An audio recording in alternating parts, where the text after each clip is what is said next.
Hello guys, welcome guys. तो आज हम पढ़ने वाले हैं टीसीपी और यूडीपी। ठीक है, टीसीपी और यूडीपी में डिफरेंस क्या है। तो डिफरेंस से पहले हम इनकी डेफिनेशन देख लेते हैं कि होते क्या हैं टीसीपी और यूडीपी। तो स्टार्ट करते हैं क्लासेस।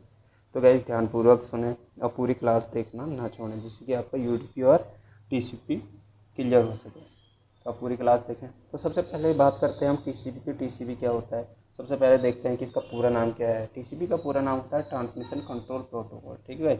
उसके बाद यूडीपी आता है। यूडीपी का फुल फॉर्म होता है यूज़र डेटाग्राम प्रोटोकॉल। टीसीपी होता क्या है, टीसीपी क्या करता है, टीसीपी जो होता है एक कनेक्शन ओरिएंटेड प्रोटोकॉल होता है। ठीक है। और यूडीपी जो होता है एक कनेक्शन लेस प्रोटोकॉल होता है। ठीक है। टीसीपी हमारे जो सिस्टम होता है, सिस्टम में क्या करता है, 3 वे हैंडशेक यूज करता है। अब 3 वे हैंडशेक यूज करता है तो कैसे करता है ये हम जानेंगे। देख, जैसे पीसी ए यानी कि जो सेंडर है, पीसीबी जो रिसीवर है, उसको कोई डाटा सेंड करता है। तो डाटा सेंड करता है तो डाटा सेंड करता है तो उसको क्या है, सिंक्रोनाइज सिग्नल पहले सेंड करेगा। सिंक्रोनाइज सिग्नल सेंड करेगा। अब पीसीबी के बाद सिंक्रोनाइज सिग्नल पहुंच गया। ठीक है। और उसके बाद पीसीबी के पास सिंक्रोनाइज सिग्नल के साथ साथ क्या पहुंच गया, एक एक्नॉलेजमेंट सिग्नल पहुंच गया। अब पीसी ए को कैसे पता कि उसके पास पहुंचा नहीं पहुंचा, तो पीसी बी क्या करेगा, वापस उसको पीसी ए को यानी कि सेंडर को एक्नॉलेजमेंट सिग्नल भेजेगा। एक्नॉलेजमेंट सिग्नल क्यों भेजेगा, ताकि पीसी ए को पता चल सके, सेंडर को पता चल सके कि पीसी बी के पास हमारा कोई जो सिंक्रोनाइज सिग्नल था वो पहुंच चुका है। जब पीसी बी के पास पहुंचेगा, पीसी ए को एक्नॉलेजमेंट सिग्नल देगा, तब पीसी ए सेकंड डाटा को अपना क्या करेगा, पीसी बी के पास भेजेगा। यदि पीसी बी कोई भी एक्नॉलेजमेंट पीसी ए को नहीं देगा तो पीसी ए क्या करेगा, उसी डाटा को दोबारा भेजेगा, ना कि दूसरा डाटा भेजेगा, उसी डाटा को दोबारा भेजेगा। वो डाटा कब तक भेजेगा, जब तक उसके पास एक्नॉलेजमेंट नहीं आए पीसी बी की। ठीक है गाइस। अब उसके बाद क्या होता है, पीसी जब पहुंच गया तो पीसी ए क्या करता है, send acknowledgement to PC B. PC B के पास दूसरा एक्नॉलेजमेंट भेजता है। इसी के साथ इनका आपस में क्या होता है, कम्युनिकेशन होता है। तो क्या होता है, that can be start communication data deliver. फिर ये जब ये प्रोसेस पूरी हो जाती है 3 वे हैंडशेक, तो उसके बाद इनका डाटा डिलीवर करने की कम्युनिकेशन स्टार्ट हो जाती है। ठीक है। देखिए जैसे डिलीवरी में यहाँ दिखा रखा है, of data to the destination router, तो डेस्टिनेशन तक कैसे पहुँच सकता है। ठीक है। अब देखते हैं हम उसके बाद टीसीपी क्या करता है। टीसीपी जो होता है गारंटी लेता है डाटा की कि मैं इस डाटा को पहुंचाऊंगा या नहीं पहुंचाऊंगा। ठीक है। यूडीपी क्या करता है, यूडीपी क्या करता है, वो गारंटी नहीं लेता है। ठीक है। और टीसीपी क्या होता है, उसको रीट्रांसमिट करता है। रीट्रांसमिट करने का मतलब ये है कि जैसे डाटा पहुंच गया तो उसके पास कोई एक्नॉलेजमेंट नहीं आएगा, तो उस डाटा को दोबारा भेजेगा। इसको बोलते हैं रीट्रांसमिट। उस डाटा को कब तक दोबारा भेजेगा, तब जब तक पीसी बी से पीसी ए के पास कोई एक्नॉलेजमेंट नहीं आएगा। ठीक है गाइस। तो अब इसकी डेफिनेशन की बात करते हैं। तो डेफिनेशन की बात करते हैं, चलो यही ये तो बता दिया। अब यहाँ से करते हैं रीट्रांसमिशन डाटा। चलो यहीं से स्टार्ट करते हैं।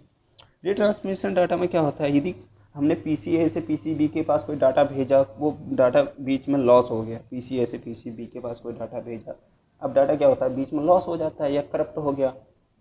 ठीक है। अब पीसी बी के पास तो डाटा पहुंचा नहीं, तो पीसी बी से पीसी ए के पास कोई एक्नॉलेजमेंट नहीं आया। तो एक्नॉलेजमेंट नहीं आया तो पीसी ए क्या समझेगा कि हमारा डाटा वहाँ नहीं पहुँचा, तो वो क्या करेगा, उसी डाटा को रीट्रांसमिट करेगा, उसी डाटा को दोबारा भेजेगा। जबकि यूडीपी में ऐसा कुछ नहीं होता है। यूडीपी के पास कोई पैकेज गया और लॉस हो गया तो उसके बाद वो क्या करता है, रीट्रांसमिट नहीं करता। और टीसीपी क्या करता है, एरर चेकिंग। इसमें एरर चेकिंग करेगा। एरर चेकिंग करे कैसे करेगा, जैसे कोई एक्नॉलेजमेंट भेज पीसी बी से पीसी ए के पास कोई एक्नॉलेजमेंट नहीं आई, तो देखा कि डाटा में कहाँ पे एरर आई। ठीक है। तो कहाँ पे एरर, तो ट्रांसमिशन बताया, यदि एरर होगी तो उस एरर को डिटेक्ट करेगा। ठीक है। यदि एरर को डिटेक्ट नहीं करेगा तो उसी डाटा को वो रीट्रांसमिट करेगा। ठीक है। और जो यूडीपी होता है, यूडीपी क्या करता है, केवल बेसिक एरर चेकिंग करता है। ठीक है। मशीन में कोई चेक करता है कि कोई बेसिक एरर है या नहीं, पर ये क्या करता है, रीट्रांसमिट इसको नहीं करता और नहीं एरर डिटेक्शन करता है। ठीक है। तो गाइस अब स्पीड की बात करते हैं। स्पीड जो होती है टीसीपी की स्लो होती है यूडीपी के मुकाबले में। अब टीसीपी की स्लो क्यों होती है, यूडीपी की फास्ट क्यों होती है, इसके बारे में हम डिस्कस कर लेते हैं। गाइस देखो, यूडीपी क्या होता है, एक ब्रॉडकास्ट डोमेन होता है। ब्रॉडकास्ट डोमेन जैसे कि आप मान सकते हैं, ब्रॉडकास्ट डोमेन को जैसे कि आप हमारे घर में टीवी लगा था, टीवी पे कुछ लाइव आ रहा हो या टीवी पे हम कुछ भी देख रहे हैं, तो हमको क्या हो रहा है, केवल रिसीव हो रहा है, हम उससे कुछ भी सेंड नहीं कर सकते। रिसीव करना को हम क्या बोलते हैं, ब्रॉडकास्ट। यानी कहीं पे हम लाइव चला रहे हैं, उसमें क्या होती है, स्पीड अच्छी चाहिए, तो उसमें ना हम केवल हमको रिसीव हो रहा है, हम सेंड तो कर नहीं सकते, तो उसमें क्या होती है हमारी, क्या उसमें हमारी स्पीड जो होती है ज़्यादा चाहिए होती है, इसलिए यूडीपी की स्पीड ज़्यादा होती है। और इसमें टीसीपी में ऐसा नहीं होता, टीसीपी में क्या होता है, सेंड भी कर सकते हैं, रिसीव भी कर सकते हैं, तो दोनों कम्युनिकेशन साथ साथ होगा, तो क्या होगा, इसमें स्पीड स्लो होगी। ठीक है, स्पीड की बात कर दी, तो और उसके बाद करते हैं हम किसकी, कनेक्शन की बात हमने कर ली। एप्लीकेशन के लिए डाटा इंटरफेस करते हैं, तो डाटा इंटरफेस में क्या होता है, टीसीपी में क्या होता है, स्ट्रीम बेस्ड डाटा होता है, और यूडीपी में होता है मैसेज बेस्ड डाटा। ठीक है, अब ब्रॉडकास्टिंग के बारे में बात कर लेते हैं गाइस। वैसे ब्रॉडकास्टिंग के बारे में मैंने आपको बता दिया। देख, अब क्या होता है, टीसीपी ब्रॉडकास्ट सपोर्ट नहीं करते, जैसे लाइव हो गया या ब्रॉडकास्टिंग हो गई, ये क्या होता है, टीसीपी सपोर्ट नहीं करते बताया। और यूडीपी जो होता है ब्रॉडकास्ट सपोर्ट करता है। यूडीपी जैसे कि टीवी देख रहे हैं, उसमें केवल हमको रिसीव हो रहा है, हम कहीं पे लाइव चला रहे हैं, रिसीव हो रहा है, तो हम डाटा को सेंड नहीं कर सकते हैं। ऑप्टिमल यूज़ क्या होता है इसका, देखो यूज़ ये क्या करता है, किसके द्वारा यूज हो जाए, HTTPS के द्वारा यूज होता है, HTTP के यूज होता है, हाइपर ट्रांसफर प्रोटोकॉल के यूज है। ठीक है, और SMTP के यूज होता है। SMTP क्या होता है, स्विच मोड ट्रांसमिट प्रोटोकॉल।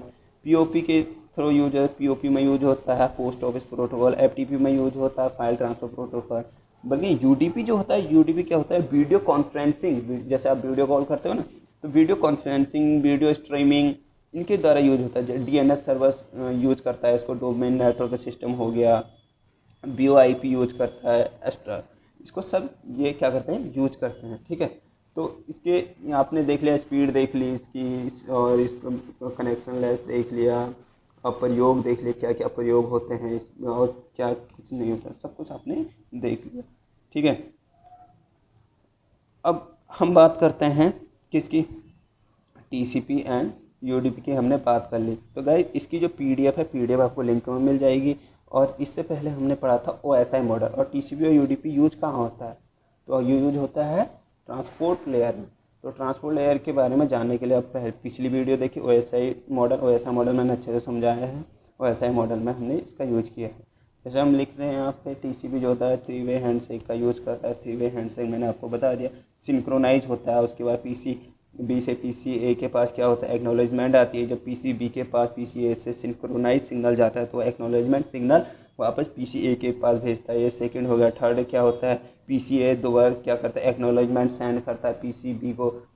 ये एक्नॉलेजमेंट कैसे सेंड करता है, अब चलो इसी के बारे में देख लेते हैं। जैसे PCB के पास कोई डाटा चले गया, सिंक्रोनाइज सिग्नल चले गया, तो PCB क्या करेगा, एक्नॉलेजमेंट सिग्नल देगा PCA को।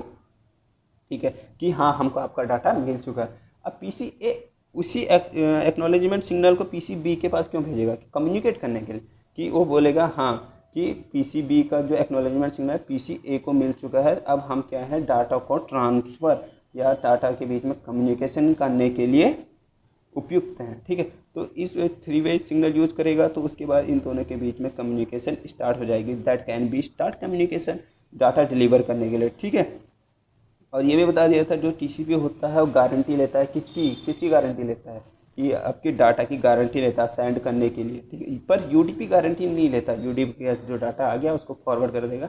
जब कोई करप्ट हो, एरर डिटेक्शन आए, वो कुछ प्रॉब्लम नहीं कर, उसमें क्या करता है, कोई भी गारंटी नहीं लेता, जो कि TCP लेता है।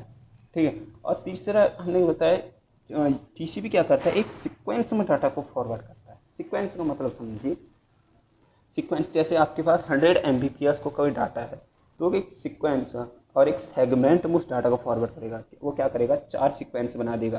4 सीक्वेंस बना देगा। ठीक है, अब 4 सीक्वेंस 25-25 MB के 4 बना दिए उसने। ठीक है, पूरा डाटा एक साथ नहीं भेजेगा सीक्वेंस में।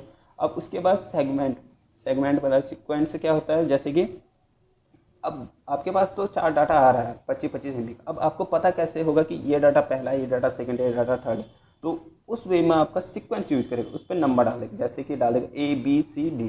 आपको पता है कि 1 से 25 तक डाटा A का सीक्वेंस है, 26 से 50 तक B का है, फिर उसके बाद 51 से 75 तक इसका C का है, 76 से 100 तक D का है। और सेगमेंट क्या होता है, सेगमेंट अलग अलग टुकड़ों में हम बांटना, जैसे कि 100 Mbps के 4 पीस करते हैं, इसको सेगमेंट कहते हैं। तो ये होता है सेगमेंट हो गया, सीक्वेंस हो गया, इन प्रोसेस यूज़ करता है, एरर डिटेक्शन यूज़ करता है, ये सब टीसीपी करता है गाइस।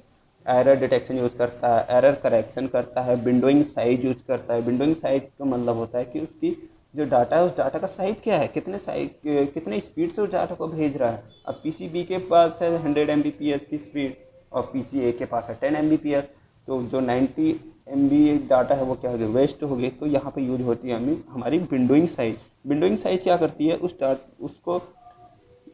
डाटा को ऐसे मैनेज करेगी कि वो एक सीक्वेंस में जाए, ठीक है, जो कि हमारा डाटा वेस्ट ना हो, उन दोनों के बीच में कम्युनिकेशन हो सके, उन दोनों के बीच में जो डाटा हो डिलीवर हो सके, एक अच्छी कम्युनिकेशन एक अच्छा कम्युनिकेशन प्रोवाइड हो सके, क्योंकि हमारा डाटा वेस्ट ना हो। ठीक है, ये हो गया हमारी विंडोइंग साइज। विंडोइंग साइज के बाद